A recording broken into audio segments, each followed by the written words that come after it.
Bro Rion, kenapa ramai orang yang sangkut bila dia meminjam?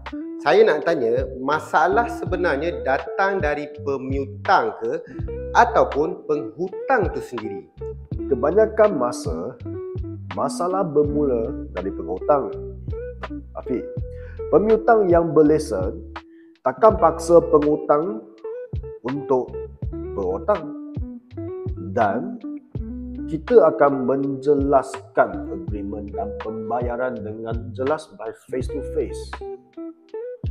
So, penghutang yang setuju untuk ambil tanpa paksaan dari pihak pemiutang.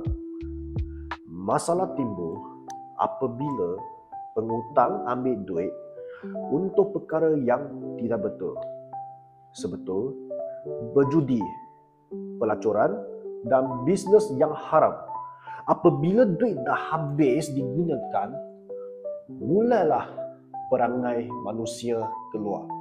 Tak nak bayar hutang dan terus buat laporan untuk elakkan membayar hutang dan menipu pihak lain untuk menutup masalah mereka sendiri. Oh, so bukan salah pihak bagi pinjaman lah ni. Kalau berlesen macam aku, semua ikut regulation. Ada agreement, ada dokumen, semua jelas. Masalah datang bila penghutang tak ikut disiplin, bayar lambat, tak rancang, tengok duit macam tak ada nilai.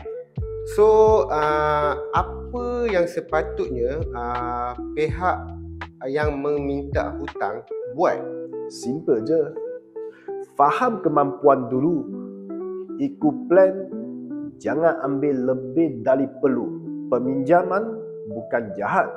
Yang jahat ialah keputusan tanpa otak. Okey, nak tanya last advice Bro Rion.